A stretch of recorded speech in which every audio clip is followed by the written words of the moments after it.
So I've had my Antsle a little less than 24 hours, and I've been playing with it on and off. I've worked through a bunch of the FreedomCast videos that they have up on their website, and I've kind of condensed all the information out of the videos I've watched into a notepad document to kind of just make it easier to follow the commands along. And essentially I'm recreating what he's done up there. Don't know if this has any value or not, but it's been a good learning experience for me. So we're sitting here looking at my local Antsle. We can see that I've created several LXC containers here, and I've got a Win2K 12 R2 server as well that's currently stopped. In Notepad, I've captured some notes here. Follow along. Log into Antsle, which I've done. I've got, get a little bit more spacing here so I can click between these easily. So I'm logged into my Antsle here. And if we look at Antsle OS version, we can see that I'm running 040B, a little later version than he had in his examples. I'm going to go ahead and set up an Apache client here, or an Apache server. So we go into the create an Antlet definition. I'm going to call it Apache test. It's a Debian LXC. Gigaram's plenty. 2 vCores is more than enough. It's going to be Antlet number 15. And let's go ahead and create the Antlet. And we can see that the Antlet got created right here. And we can start that Antlet. And it's 10.1.1.15. So we have stood up. We are already logged into myantsle.local. So let's go ahead. It should be 10.1.1.15. The Antlet we just created. Yes, I accept. And the default password is Antsle. It's documented up on their website.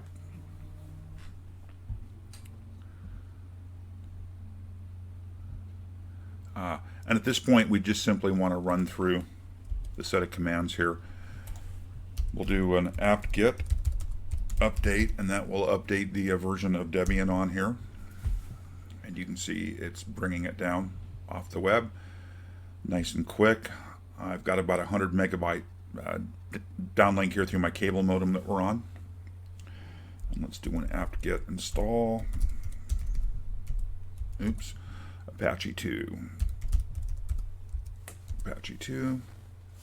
Yes, I want to go ahead and install Apache 2 on here. It'll take it a second here.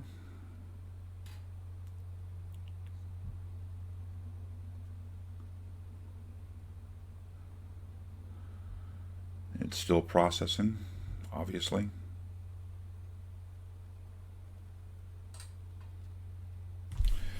And if we cd to var ww, oops,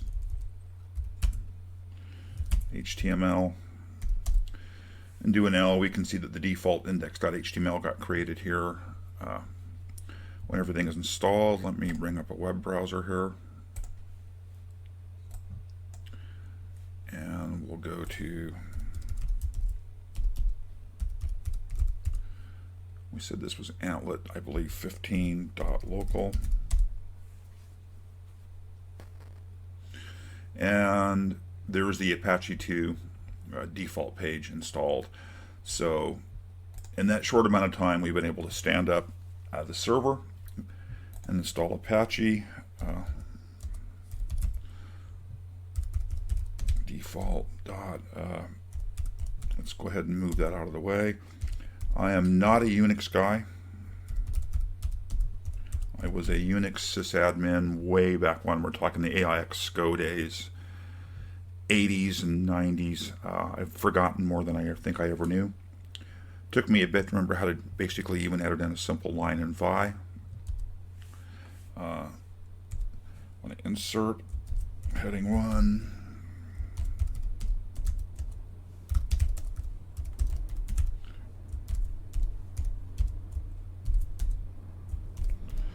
create some content here.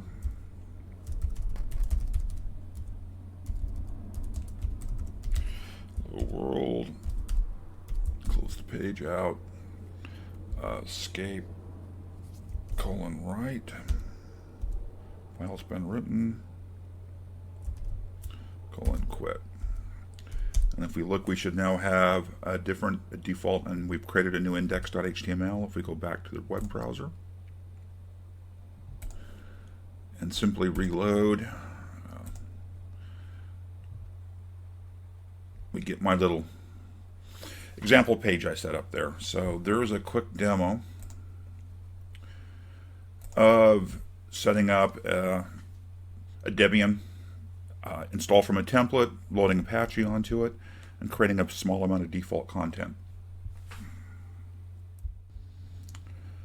So installing mkdocs was pretty much as simple as what we did in the previous little example, but I'll go ahead and create an example here. So mkdocs test, we'll just stand up a new server, same defaults. The server's gotten created here. It's started. We can go ahead and exit, and we should be able to connect to 16, which would be the new server we just installed.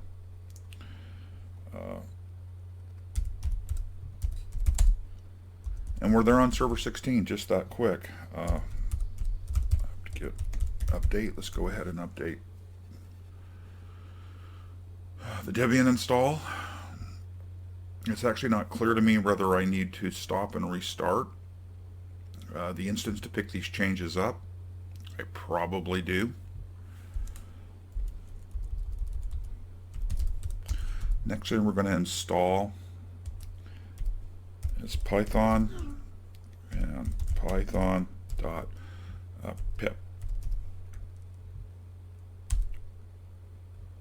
And yes, I want to make changes to the hard drive. Brings down Python, brings down Python pip.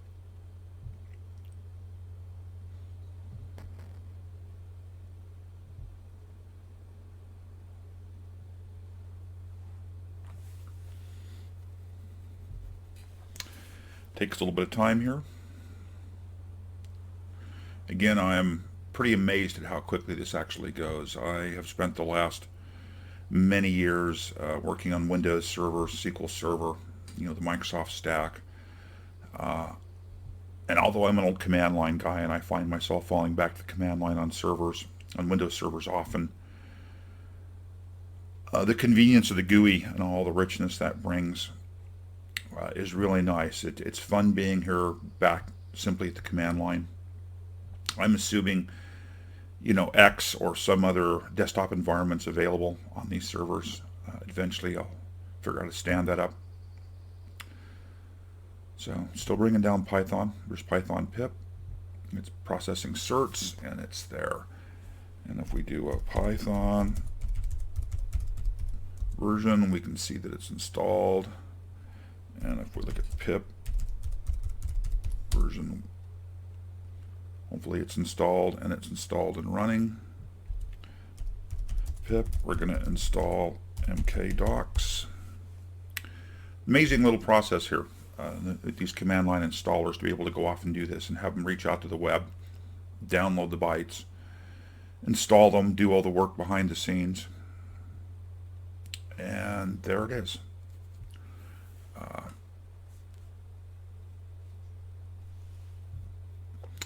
think we're on to then mkdocs.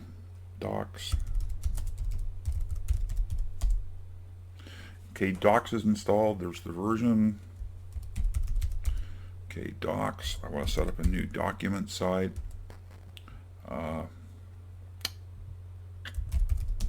Just call it Neil Test. It stood up. Oops.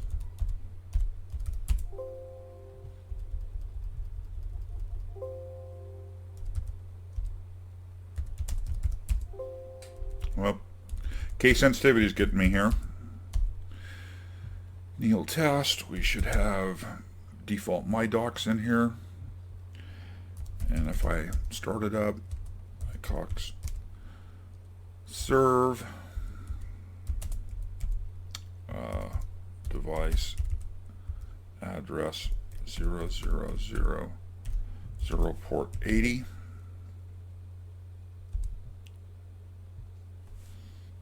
Well, what did I type wrong? Obviously, I've got a typo here. My docs serve dev address.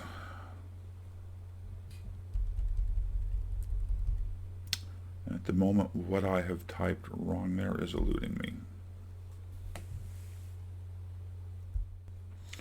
Well, as obvious as the typo should have been,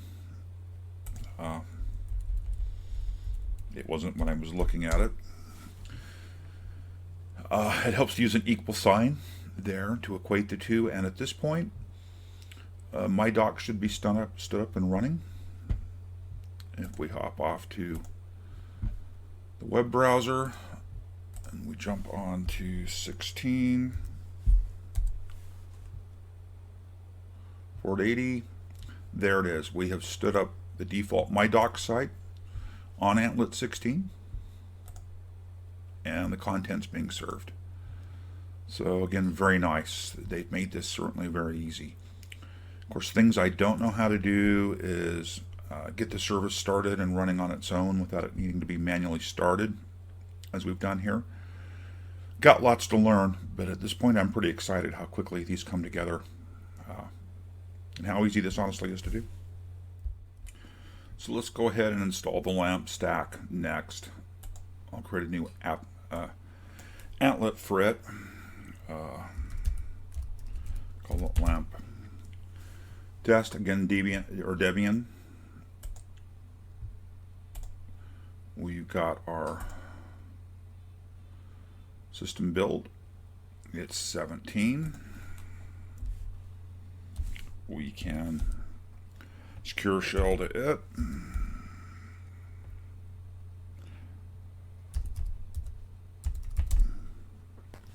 And we are on the box.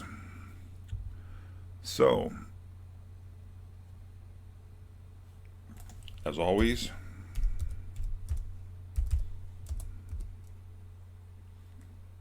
let's go ahead and update the distribution of Debian.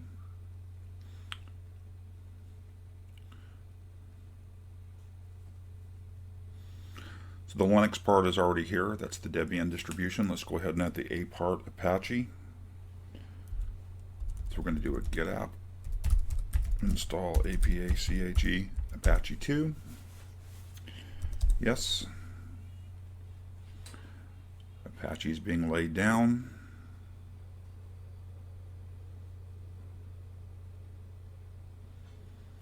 Takes a little bit here to get through.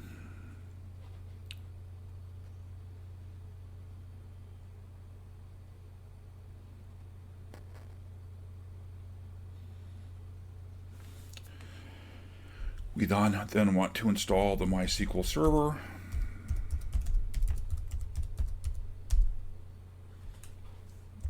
Yes, you can go ahead and make changes. It's bringing down all the pieces, unpacking and installing them. I see Perl going by there.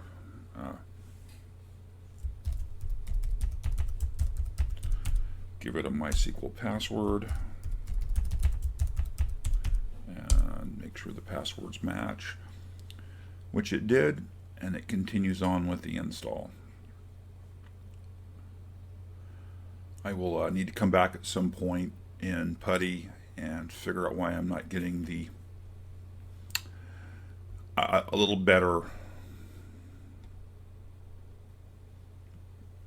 rather than queues stuff here. It would be nice to have that actually come up in the old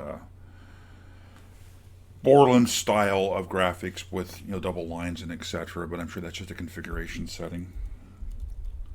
Let's go ahead and install PHP 5, PHP pair, and PHP MySQL. PHP MySQL is the connector from PHP to the MySQL system. I obviously typed something wrong, and I did. It should have been PHP5.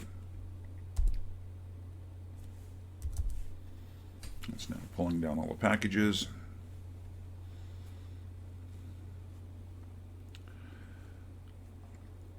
And cranking away here.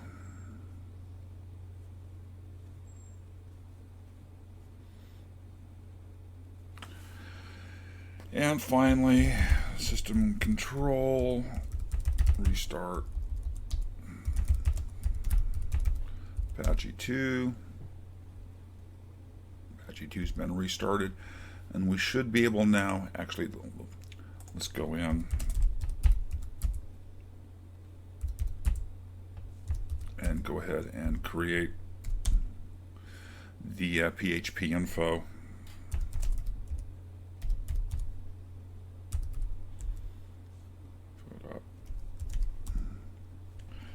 Insert. I want to insert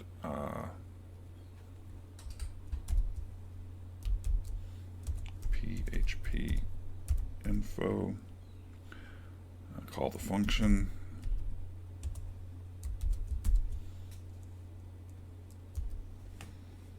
Escape. Right.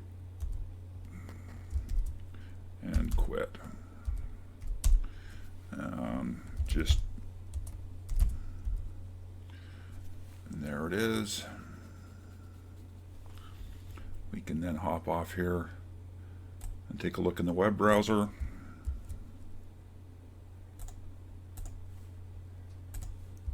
course, we are on Antlets 17.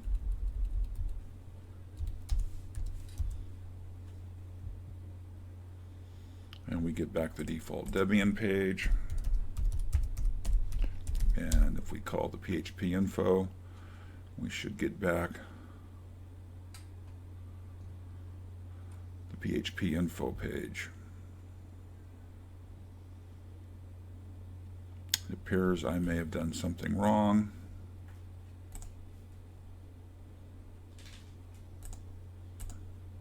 Because it's not returning.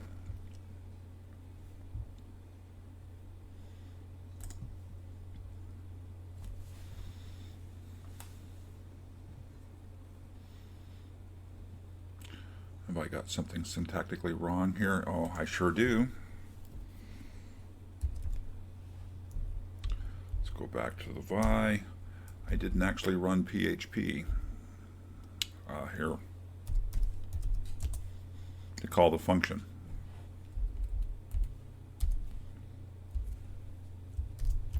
Write it,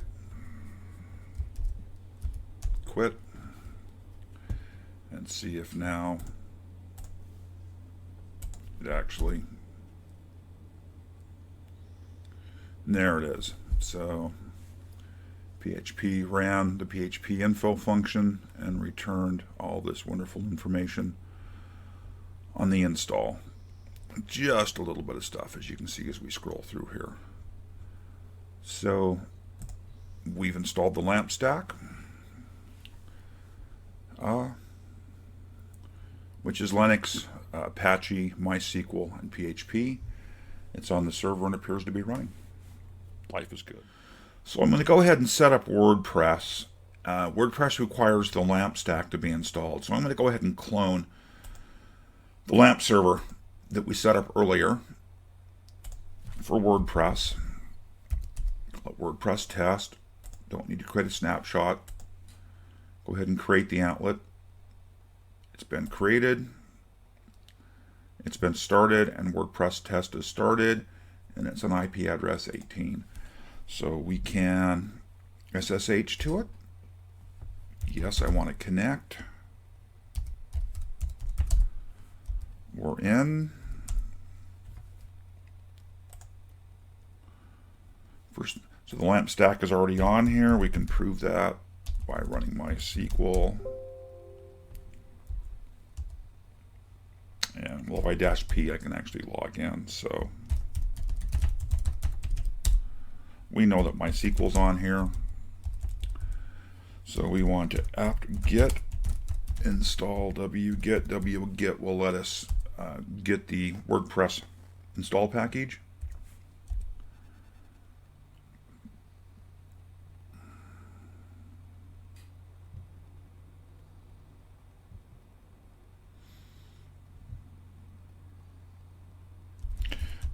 to cd to var www. We want to move to, just get it out of the way. We want to do a wget to bring down the archive. I'll just paste the command in rather than type it. The archive has been downloaded. We want to tar xzf it. Then I type close tar. We can now see that WordPress is here. We need to actually change own on the folder, and I'm going to copy it again and paste it. So we're going to give www-data ownership of that folder. The folder's there. I'm now going to move WordPress to HTML, renaming the folder to HTML so that it's the default. We want to run MySQL, prompt me for the password.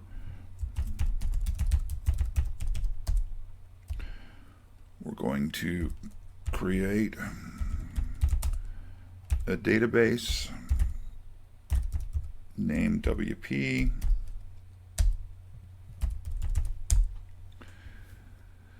And all the prerequisite steps are there. We can go ahead now and configure WordPress. So this is on Antlet 18. We should get the installer, and we do. Database name we created was WP. The database username is root. And the password I assigned. Database name, host is localhost, and table prefix is WP. That should all work and be validated.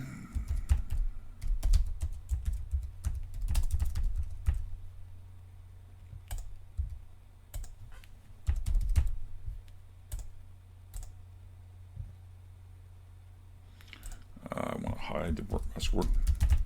I'm going to type.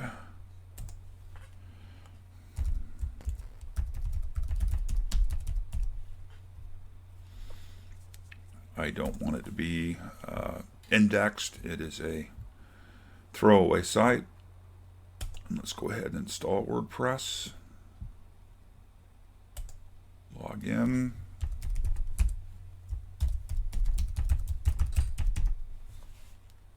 And we should get into the site. And there it is. So we pretty quickly there shot through getting WordPress set up and installed. It's configured and it's running. We could move on to actually installing Local Tunnel on it and getting back a URL that would allow us to get to it. I'm not going to go through that exercise here, but there's a demonstration of me basically, well, redoing the workup on the Freedom casts that were done and kind of condensing the commands down. Maybe making them a little easier to look through here. Recap the videos we've been through. We installed Apache, actually the Apache 2 distribution, brought down MKDocs, built a LAMP server, cloned the LAMP server, and got WordPress on it. So hopefully this little series of videos will help you.